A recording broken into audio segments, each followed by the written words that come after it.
Well, this is actually quite a pleasure for me because I'm getting to introduce my supervisor, Mike Walker, to everybody. Mike actually started the Tuakana program.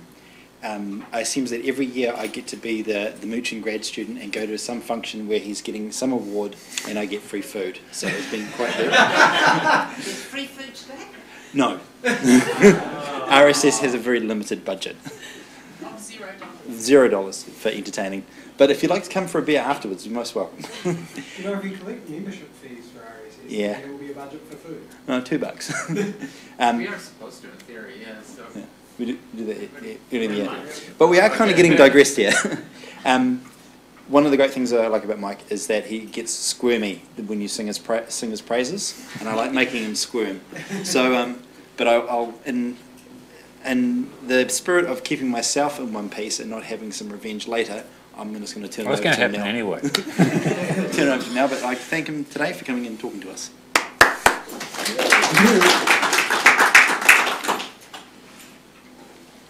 Ka te mea tētahi te miha tu kia koutou I tēnei ahi. I raro te kaupapa rā. Nei rā, kia tātou katoa, tēnei te mihi, tēnei te mihi, tēnei te mihi. Well, Josh has been leaning on me for this for a little while, and in the end I couldn't really refuse. And so what I want to do is to begin by making a statement of values here. And so that's the terms in the title there, te whenua, te tangata, te aranui, te māramatanga. It's a statement of values. And the whenua is not, as you might think, the land, it's the placenta. It's the original meaning of the word. And so the placenta nourishes the fetus in the womb, and when it is passed as the afterbirth, then that is buried and within the centre of a tribe's land somewhere, and the tree is planted on top of it, which nourishes the ha of or the breath of the land. So we have then whenua as the placenta, the surrounding and support, the surrounding and support of the fetus, the child as it grows, and the society that's around the person as it comes to adulthood. It's also being turned then to the land, and the tangata whenua is the people who have their whenua buried within their particular piece of land. The whenua is also then extended to the nation. So, you know, there's many, many layers here. And then we have te tangata, the person, male, female, young, old. They're all valued. And in particular, in our situation here at the university, we should be valuing young people. And te aranui is potential, and te māramatanga is understanding and the pursuit of understanding. So these then are the things that for us should be really, really important here in the university. And so these are a set of values then that we should all be able to ascribe to. Now, this is a reflection of our history. If you are down here, you're in Decile 1 at school. And so for 100 students who go into a Decile 1 school, essentially you've got 0% chance of getting to university. If you're up there at Decile 10, you've got up to 75% chance of going to university. This is not an issue of talent. It is an issue of our educational history. So, this is our nation's single biggest educational opportunity. And I say that because there's a lot of talent down here that is not being captured for the nation. Conversely, there's a lot of talent up here that's being wasted because people don't actually know why they're here.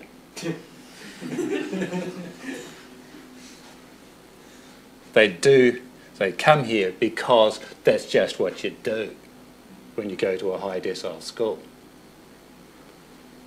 It may not even be, it may be far from being the right thing for you, but unfortunately that's what happens. And here's the outcome of our educational history. 90% of students, over 90% of students in Decile 1 in the Auckland and Northland region are brown. That did not happen by chance.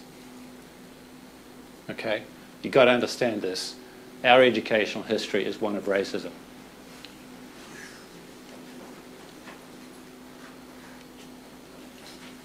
So how did this come about?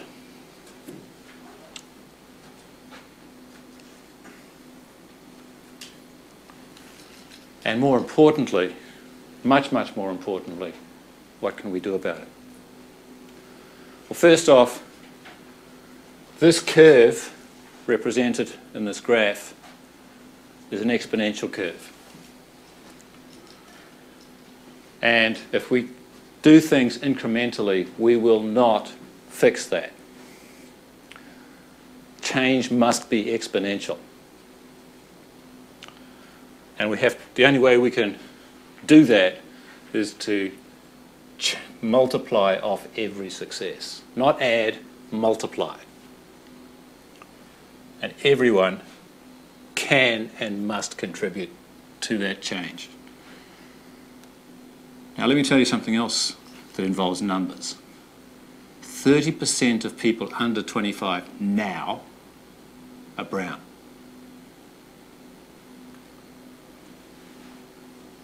That will be pushing 60% by 2050. Brown is going to be our new normal. However, with an educational profile like this, 2050 is going to be a pretty ugly place. Okay? So, it's in all of our interests to make sure that doesn't happen. More importantly, it's in our grandchildren's interests that we make sure that doesn't happen. So, how do we make space? And I use the science example here because I come from science, and this is where it is most important for me personally. What do we do to make space in the sciences and associated professions for those to come? And we need to ask why the pipeline is blocked. And it comes down to multiple barriers of policy and culture and values and history and educational expectation. Let me illustrate. The churches started the first schools in New Zealand, but in 1860 the government decided that it was time they took over. And so Henry Taylor, who was the first, the founder of the government school system, here was his view on what should be happening for Maori education. I do not advocate for the natives under present circumstances a refined education of high mental culture. In other words, educational advancement is not for Maori. Now, if there was a colonial war going on at this time, we have to recognise that. But 40 years on from there, the Maori should not be made a scholar. It is not that we cannot make a scholar out of him. We can. So in other words, this is a choice, a deliberate choice to deny educational advancement. And one of the other things, just with regards to 1860, up until that point, Māori were paying all the tax. Hazel Petrie's book shows that. Here's another one from 1906. I understand you're educating Māori boys and girls not to mingle with Europeans and compete with Europeans in trades and commerce. That's what Mr. Bird, who was the equivalent head of education in New Zealand at the time, he said that's his opinion. It has to be the most successful educational policy ever.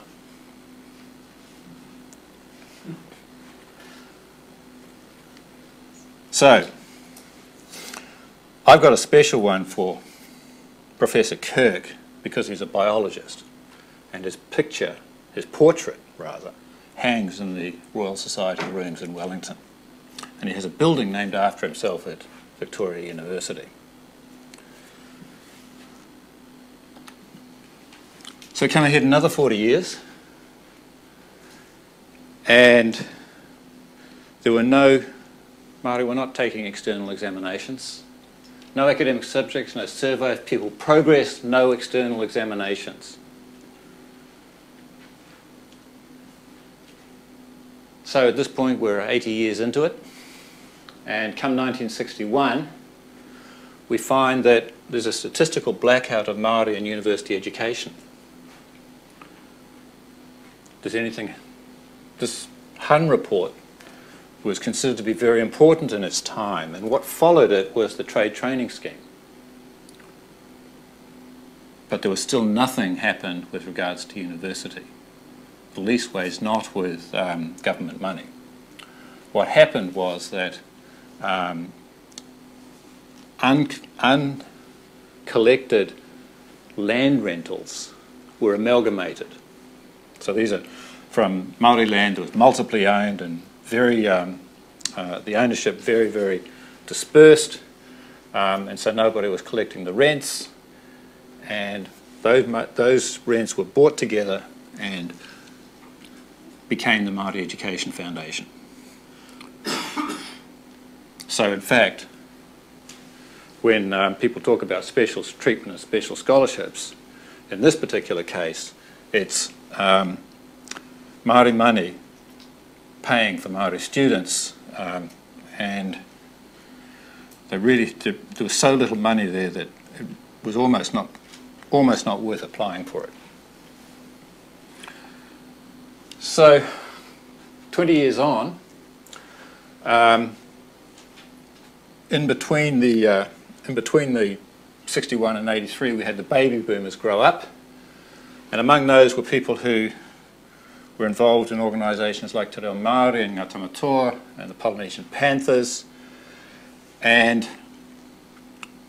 as a consequence of those struggles, eventually Māori was permitted as a subject but only at secondary school and only as a foreign language, which is a nonsense.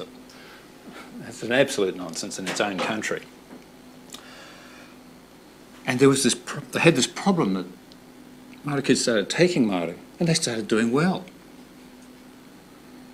And what happened in 1983, in the first year in which students could take Māori for school certificate, was that the marks got scaled down by 30% to meet the criteria for pass rates.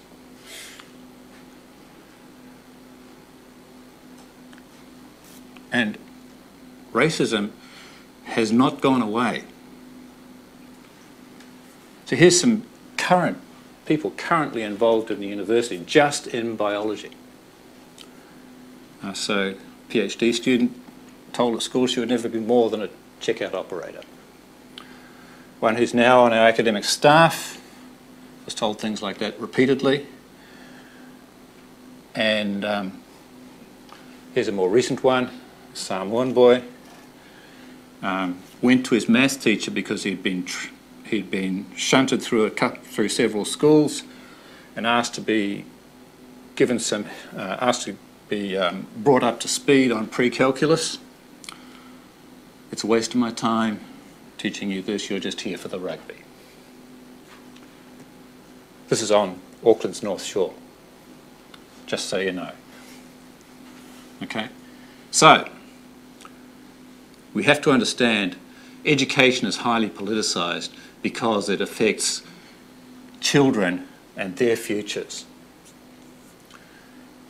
And this is just a very, very quick overview of our educational history and what that has done in order to generate this pattern that I've got in the background here.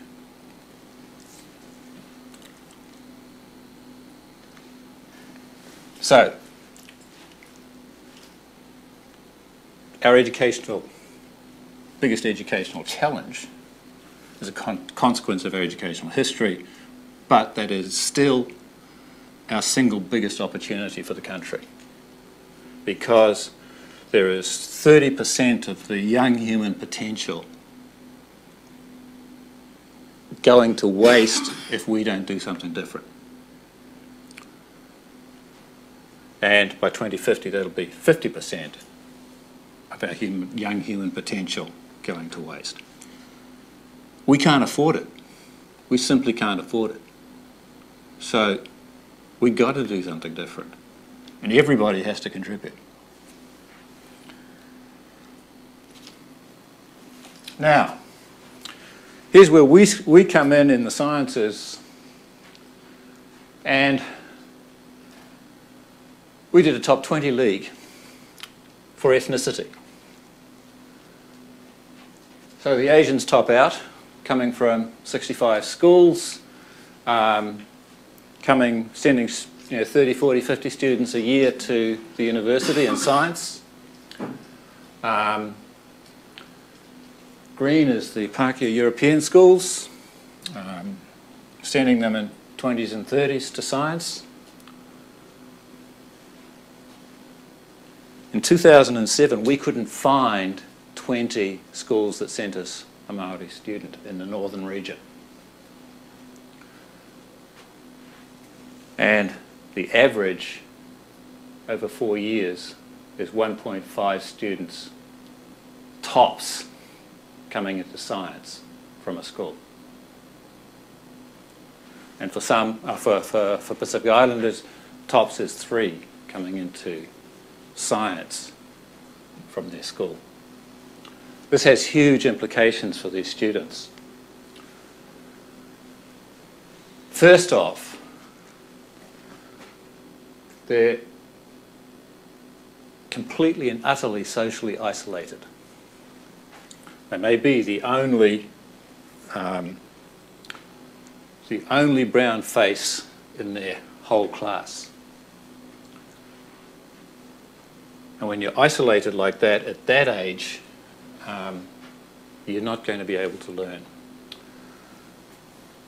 What's going to happen is that you want to be invisible. And the best way to be invisible is not to be in class.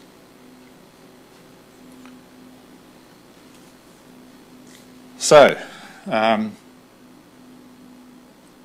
until we're getting 20s and 30s from schools, we're going to have to make sure that these students who come in their ones actually survive the first week. Typically, we would lose 2/3 of Maori and Pacific students in biology within the first month of enrolment. They just disappear. So, in 1990, I joined the academic staff as a postdoctoral fellow on a 2-year fellowship. And between the time I left New Zealand to go overseas and do my PhD and the time I came back, the university had tripled its numbers of students, more than tripled. And yet there were no more students of Maori or Pacific backgrounds doing upper level undergraduate study than there were when I was a student. So I asked the director of first year teaching, was there something going on here that I was expecting to see a lot more brown faces in biology, and there weren't. And he said, It's a dreadful problem and we don't know what to do about it. And so, out of that came the Tuakana program. And I'd had one or two students come and talk to me earlier about the isolation they felt, because when they went to the CAF they couldn't talk with their mates from school because they were all doing things like law or arts or business. And so we said, well, okay, how are we going to deal with this? And what we did was we got the students all together in the first week of lectures, and we actually had to put ourselves in their hands, because we had to figure out what was going to make a difference for them and to keep them engaged and interested in studying biology at the university.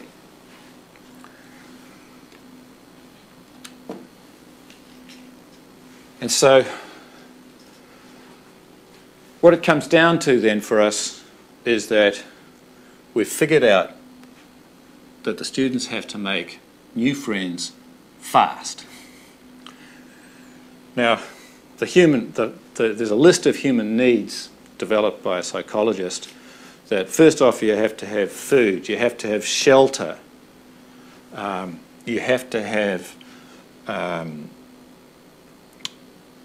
connection to family. You have to be valued before you're going to be able to learn. So there's this thing called Maslow's hierarchy of needs, and learning is at about number 5 out of 7. And if you haven't got the previous 4, you ain't going to be learning. So we started this program and offered the students tutorials, but the major thing was that they were together and that they felt comfortable with each other. And then we were able to focus what we did with them on actually understanding the content of their work. So we didn't allow them to ask questions about things in tests. We point out, well, that'll help you answer this question in this test, but you know what? That question ain't going to be in the next test. We have this huge banks of questions, and you ain't going to see them all. So forget about memorising the answers to the questions in the tests. Understand the material, know your definitions, etc., etc., etc.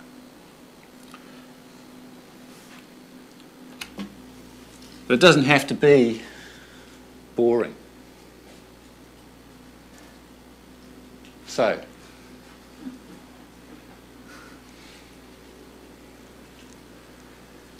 it can be fun. And it's not easy, actually, to do this. But it took advantage of the fact that music and the creative arts are, in fact, they communicate because you either like it or you don't. And under those circumstances, it's much, much easier for people to break through into things like music and so on, which is why Maori and Pacific people do well there, just as they do in sport. In sport, the case is that everything happens within a set of white lines. It's refereed impartially, and there's only one outcome sought. And you either get it or you don't. Okay, you either win or you lose, because the game is fair. But the game of life is not fair. And we have to work very hard to make it fair. But the point here is you can use music, if you wish, as a way of actually teaching about science. So, this is actually true to the biochemistry. And they did the whole song. You know, there's actually a lot more below that. And this is what we're after, because this is what's going to change the future.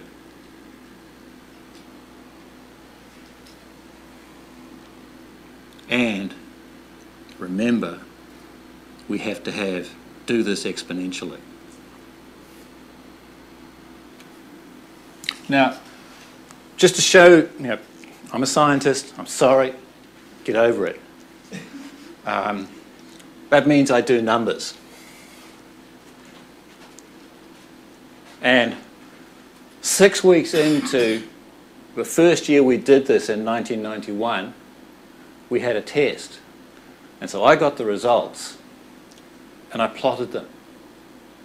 So here's 1991, these ones. And the yellow ones are yellow ones are 91, these other ones are 1990, the year of the sesquicentennial of the treaty. So what do we got? We've got 60% or more Ds from the Maori and Pacific students in 1990. We got a drop of 20% on that in 91. We got a bunch more Cs, a bunch more Bs, and this one is actually in the statistical noise. So if we take this 1991 group, what I can show you is that the ones who made the change happen were the ones who participated in the tutorials. So,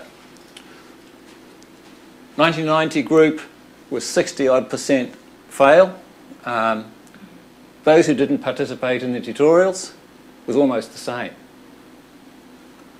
But here, you know, that the Ds are down towards 20%.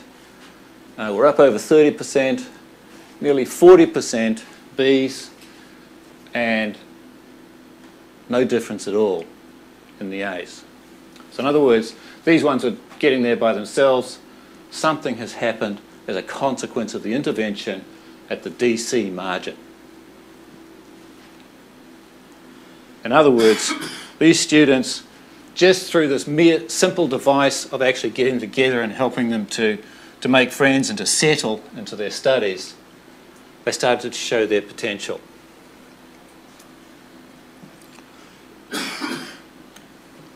And here's what's happened over the 20 years since that. Any of you academics old enough to know what this might be?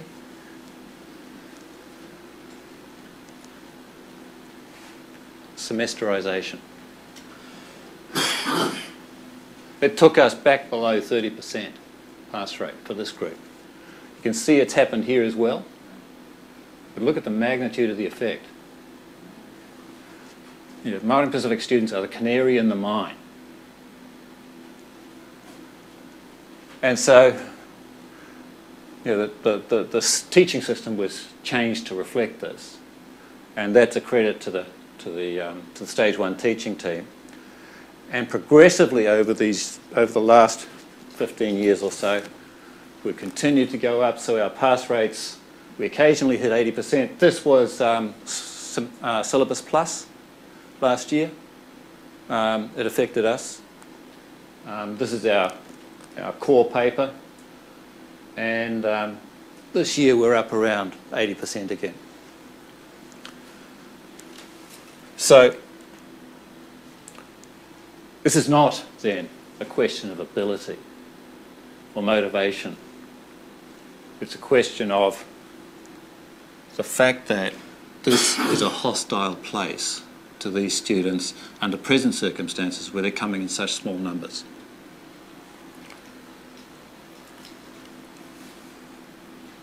Yeah. Sorry. You hinted that big downward spike around 1995, 1996 was some event, but we didn't, Oh, okay. or I didn't, if you No, didn't, no, I didn't catch it. you're right. Okay, so up until this point, the exams were all at the end of the year. Okay, and so you didn't have to. You had a test, sort of. You might have had a couple of tests, but you had a final exam at the end of the year. So this is when semesters started. This is the first year of semesters. Okay. So before that, taking subjects was continuous across a year until the end at which an exam occurred. Yeah. How did that, why did that change precipitate this sudden drop? Was this because the way in which preparation for exams on a shorter cycle was something that was just unknown to teaching staff? Or students? Yeah, it caught us all by surprise, and so that this is just an amplified version of this. But what we have to understand in biology is that the students are probably going to be learning at least 10,000 new words in their first year. So up to here, they've had 8 or 9 months to learn them. Here, they're not much more than 8 or 9 weeks. And that's difficult. So, but this one was another externally imposed effect that made it impossible for the students in this course to participate in the program, or well nigh impossible.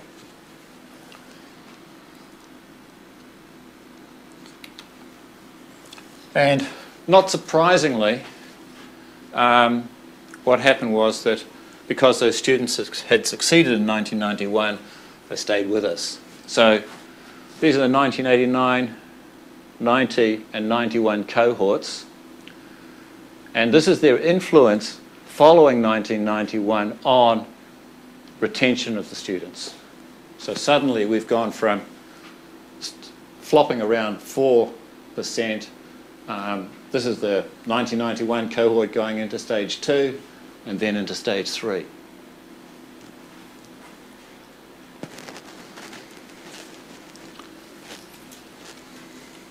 So, just want to reinforce, this is nothing about talent or effort.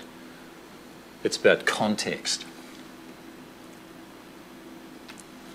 And here's what's happening now over the last 8 or 9 years is, as a consequence of building up cohorts of these students, we're now getting cohorts of new graduate students each year. So we're up last 3 years, actually 4 years now, we're getting 10 or a dozen new graduate students every year from our Maori and Pacific students.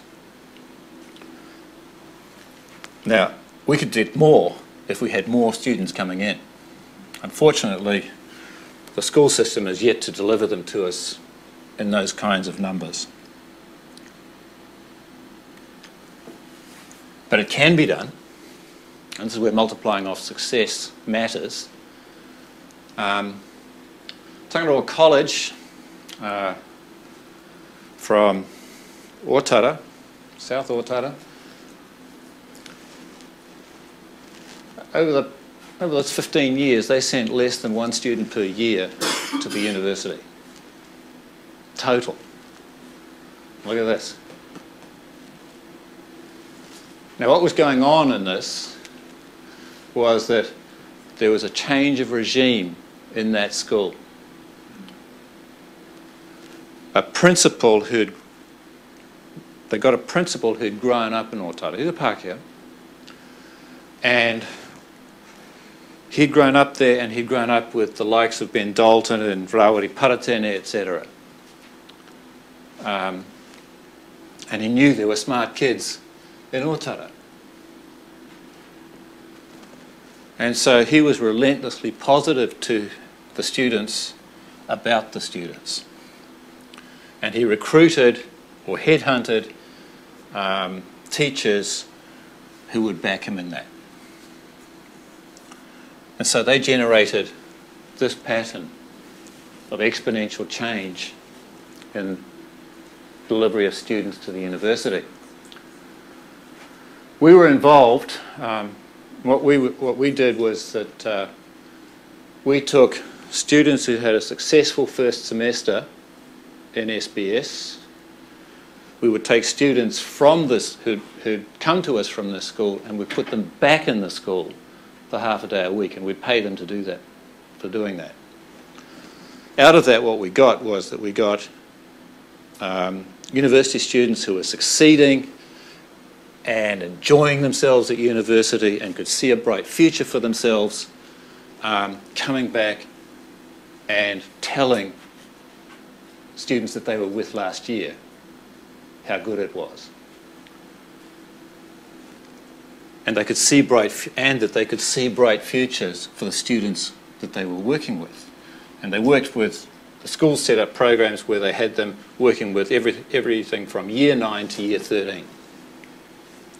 And that's how we got the exponential pattern. Was we started in here, and we got a few in, and progressively that just snowballed. So not only were these students that we were putting out there in the classroom, they're also being role models out in the malls, on the sports fields, and in the churches, wherever. So 24/7 role models. That's how this happened. And we were able to replicate that at Tamaki College, and then the money ran out. Now,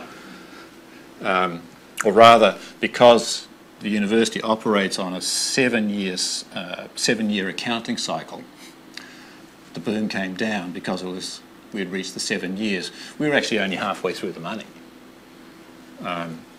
But logistically, we couldn't actually spend it any faster.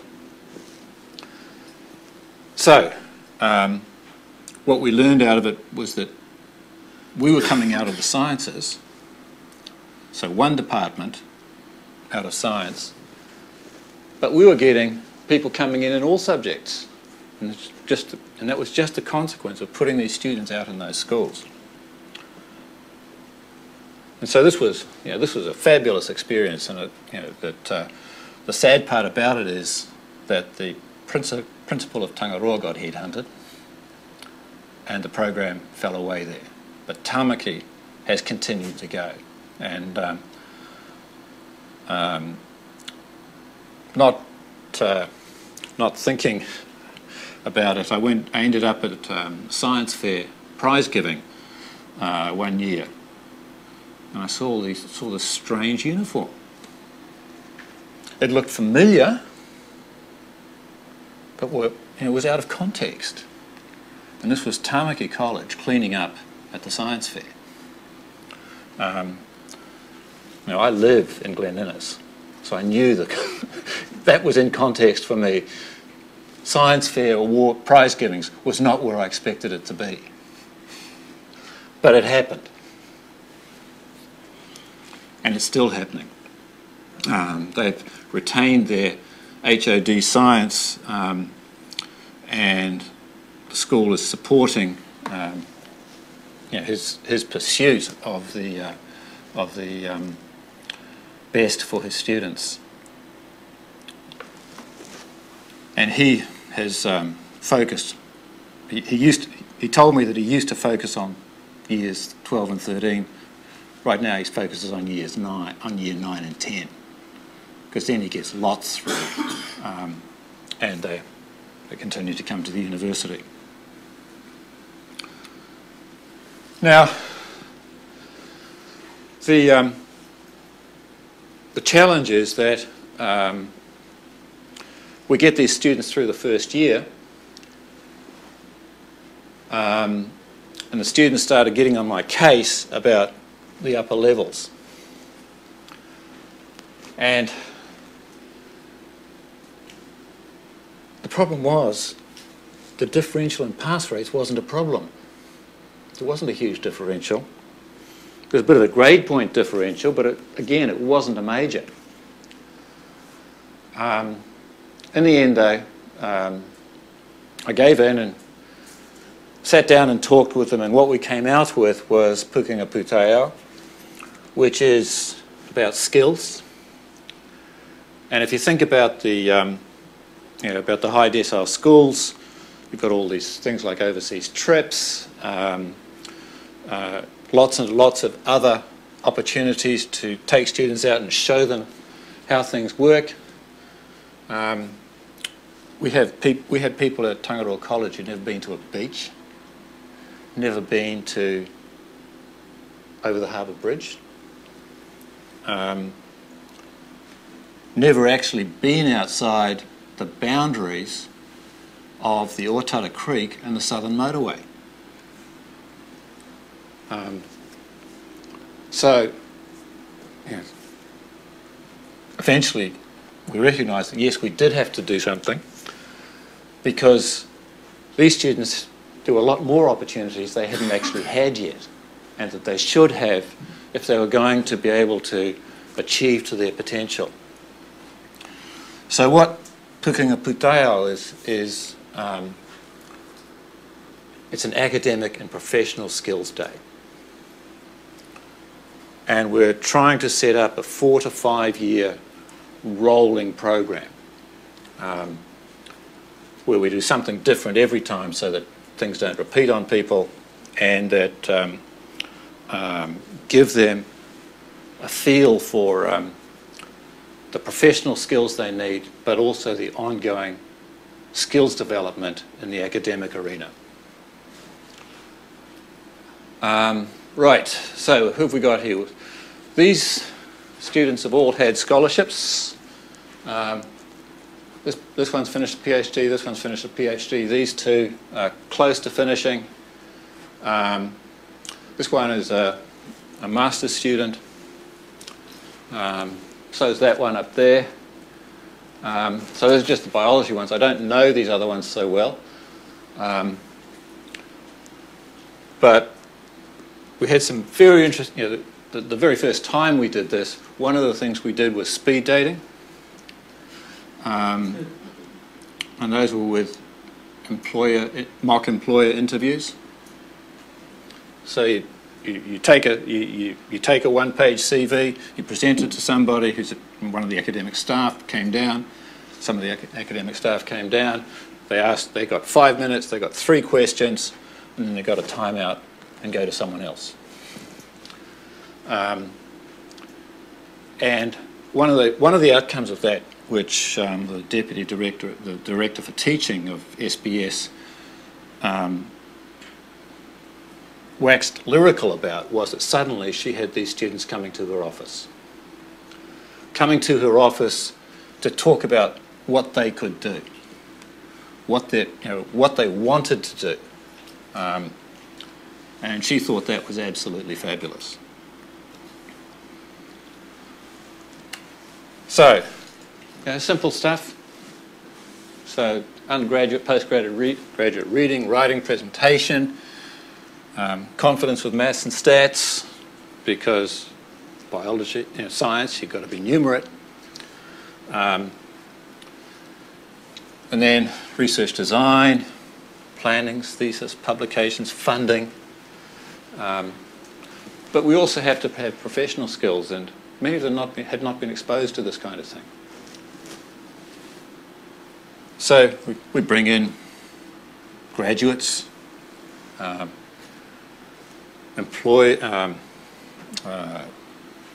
HR companies, and so on.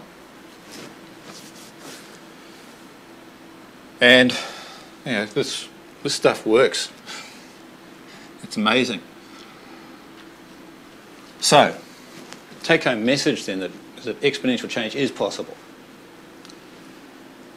And Tuakana and SBS at the university is just one initiative that works. We still have the issue of attitudes of teachers in schools and schools. There are challenges with that one because it appears that it's falling foul of unions. Kotahitanga. It's Russell Bishop's program. So he did some research that focused on teachers' attitudes to Maori and Pacific students, and then they put in a professional development program, and that appears to be an area. So that now we've got this sort of tussle between this external program that is funded by the Ministry of Education, but there's resistance, which appears to be coming through the unions, teaching unions. And with here at Auckland, we've got Project Starpath, and what it exposed was the fact that tracking of students through the schools was thrown out when tomorrow's schools came in. Basically, suddenly, a cohort of students in your school became your line item in your budget. So you had to have this number on July 1, and that became your cash flow. And that's what students were tracked for the money, not for their development. And so all of the academic tracking between years disappeared. So when Starpath recognised that, so they focused on academic advising and the tracking of the students and increasing parental engagement.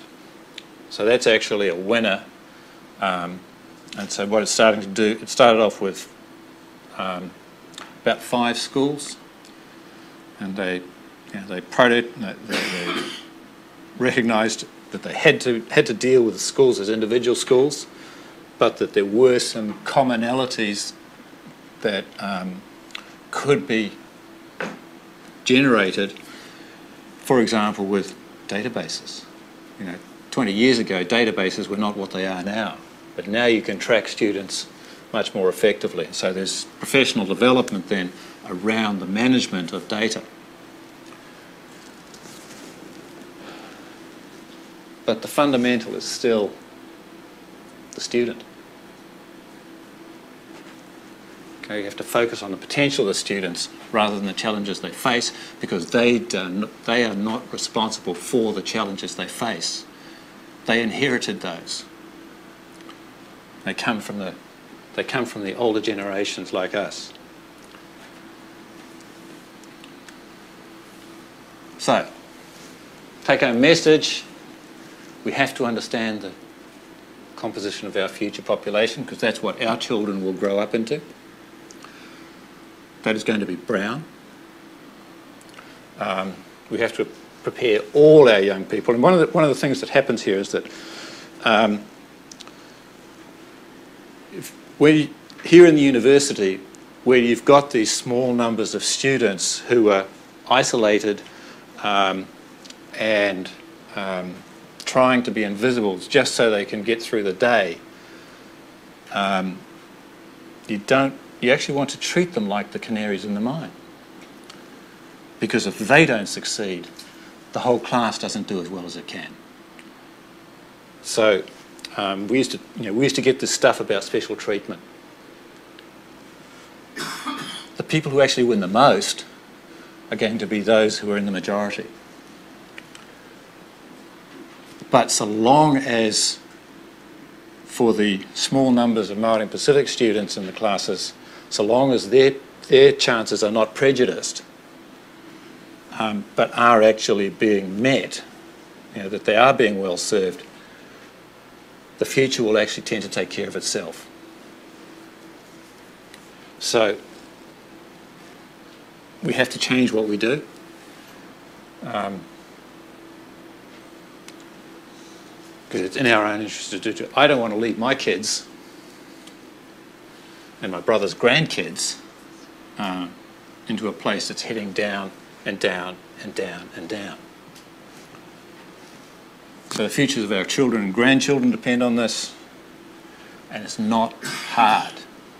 All it actually takes is a bit of desire.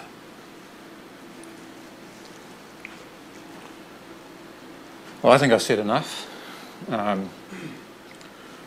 And I am going to have to leave probably at 6. So happy to take questions. We'll take questions now until Mike zooms out, and then we'll have a 5-minute break, and if anyone wants to stay and discuss, we can do that. Break. I have a question. Hmm? A few slides back, you were talking about some of the exponential changes in schools that we've seen feeding students into, I guess, particularly the biological sciences program. No. Across the We got very few. We got only 1 or 2 students coming into us directly, and not many more coming into the sciences. It came across all disciplines. Okay. Yeah. When you were talking about that, you mentioned something. I guess maybe it was a side thing, but I wasn't sure what the significance of it was about, having used only half the money and being logistically unable to spend the full sum. And I was curious about what that money was intended for and why it was unable to be. There is a story to that. So what happened was that I was out at an event at MIT. Must have been about 2000, and I was talking to this professor of education about what we were experiencing within SBS itself, and he said, "Well, why don't we try that in some schools?" And so he ran off and applied to the Vice Chancellor's Strategic Development Fund for funding to try something in the schools, and he said, "We'll have 8 schools, and we'll do it for a year, and we'll have a prize for the top student from each school." And then he buggered off on sabbatical. And the problem I found was that, well, I'm not prepared to put our first-year students in schools where they'll be ghettoised, which is to say that they'll get all the problem students. The school had to own the students, as far as I was concerned, and they had to be committed to giving them the best they could. And the only, Tangaroa was the first school I found that met that, and then Tamaki was the second. And so we would pay the students for half a day's work in the school a week in the second semester. Now, part of the problem was just the simple logistics of having numbers of students, and at the same time I have standard academic teaching load, and was doing the Tuakana, which was an extra, and also by this time was having a successful research component to my work as well. So I was pretty busy, and so the challenge for me was that I was at the limits of time with which to organise, because it's a lot of coordinating a lot of people going in different directions, and knowing where they were and what they were doing, and so just couldn't actually physically get students into any more schools, and it seemed better to focus on just those 2 schools, because at least we've replicated it, and that therefore we can demonstrate it and capture the data and show what's possible. Because I'm not an educationist. Well, I do teach, but I'm not an educationist, and it's not really my job. I just tried to show what could be done.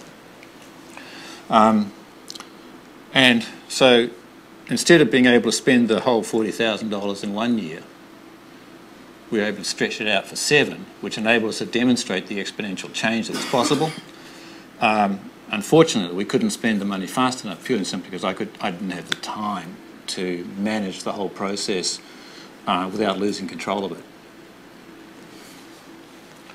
Because sooner or later you're going to get you might get a dud student, and all things didn't work, and you had to be you had to know that fairly quickly, and then to be able to move quickly to to fix things.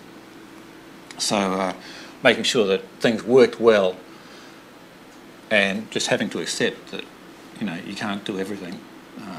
You know, you can't be Superman. Yeah. Hi, I'm over in sociology. We actually do have a lot of Maori and Pacific students, but we don't have a lot of Maori and Pacific staff or even staff of color.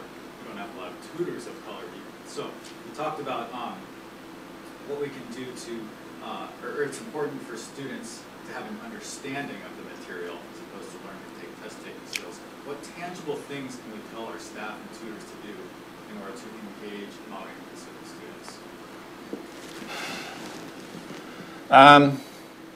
I find that really hard to answer because I'm not a sociologist, and I don't, you know, so that I know you have tutorials, and the problem is I don't know the content and how you go about, you know, how you know, it's got to relate in some way to what's being taught in the lectures. And one thing that psychology used to do was to actually just put them all in together in their own tutorial.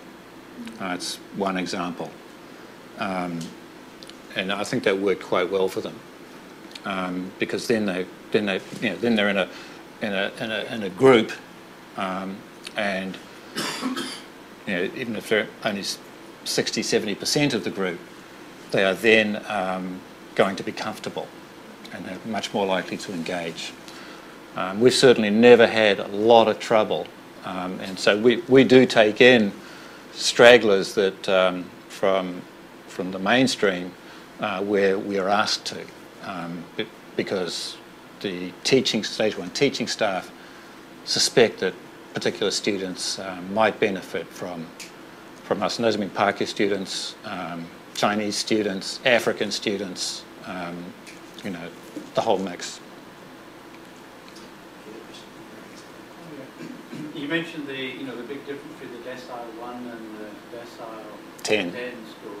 What was your position on private schools? It seems to me there would even be more increase in inequality by having that system also.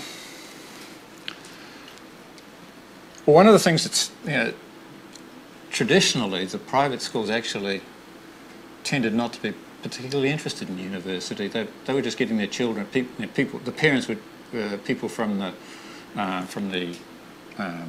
business who were actually just putting their children together to form networks of money and power.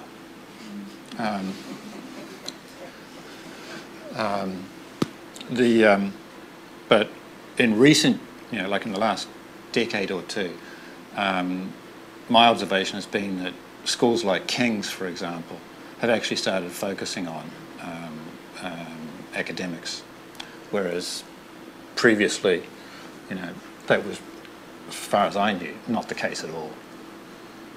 Certainly, people that I know who went to schools like that, you know, they were you know, not particularly focused on their studies, shall we say. And you know, the Catholic schools have also, the Catholic private schools have done similar things, even though they're more often in the lower decile areas. But they've, you know, Macaulay High School was probably the top source of Samoan students for us.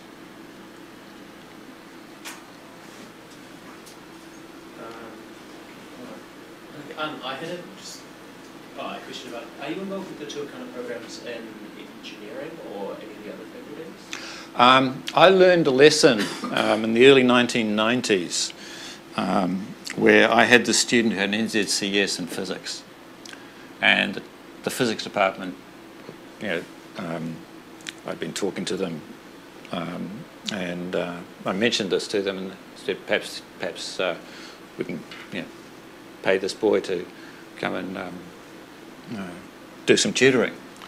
The problem was that the students came along to his tutorials and they used him as a crutch to get their homework done.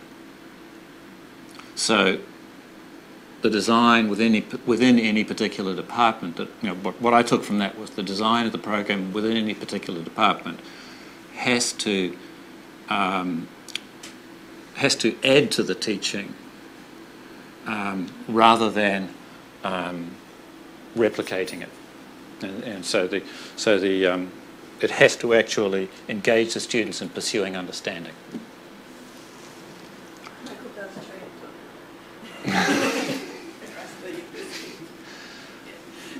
Are you good to keep going, or? I've got Having fun. no, I've got other stuff to do. I'm sorry. Marking is one of them. Yeah, I better get him to do that, otherwise he'll throw it at me. So anyway, Exactly. I think Mike coming.